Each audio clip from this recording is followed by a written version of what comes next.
আমি ইঞ্জিনিয়ার মাহফুজ। আজকে আমরা বহুতল একটা ছাদের অর্থাৎ চেক দিতে আসছি। এটা হচ্ছে আমাদের ৫ম নাম্বার যে ছাদ, সেখানে আমরা আসছি এবং এখানে আসার পরে আমরা আমাদের কাজগুলো আমরা দেখি এবং কাজগুলো দেখার পরে তারপর আমরা আমাদের সাথে শেয়ার করি। আমাদের হচ্ছে যে যিনি রড মিস্ত্রি হেড যিনি আছেন, তিনি আমার সাথেই আছেন।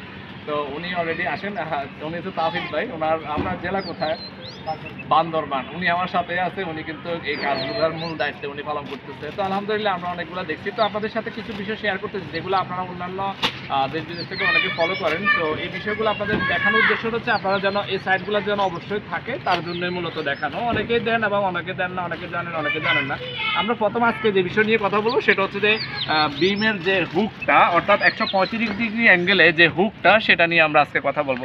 আমরা এখানে দেখতেছি অল্টারনেট করে এই যে 145 ডিগ্রি অ্যাঙ্গেলে এই যে হুকটা দেওয়া আছে, কিন্তু এই যে দেখি একটু আমি হাত দিয়ে দেখাচ্ছি এবং এখানে আছে ঠিক এইভাবে আছে।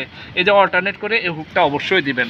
এরপরে বিমের ক্ষেত্রে অবশ্যই সাইডে যে ক্লিয়ার থাকার বিষয়টা, মানে সাইড ক্লিয়ার থাকার বিষয়টা সেটা অবশ্যই থাকবে। সেটা কীভাবে শিওর রাখবেন? অবশ্যই ব্লক দিয়ে শিওর রাখবেন। যদি ব্লক দিয়ে শিওর না রাখেন কখনোই এটা হবে না। কারণ হচ্ছে আমাদের কাভারিংটা খুব জরুরি। এটা হচ্ছে সবচেয়ে বেশি গুরুত্বপূর্ণ একটা বিষয়। ঠিক আছে? ওকে, তো এটা হচ্ছে আমাদের আজকের এই সংক্ষিপ্ত যে বিষয়টা। আমরা পরবর্তী ইনশাআল্লাহ ধারাবাহিকভাবে অন্যান্য বিষয়গুলো আপনাদের সাথে শেয়ার করবো। আজ এই পর্যন্ত। আল্লাহ হাফেজ। আসসালামু আলাইকুম ওয়া রাহমাতুল্লাহ।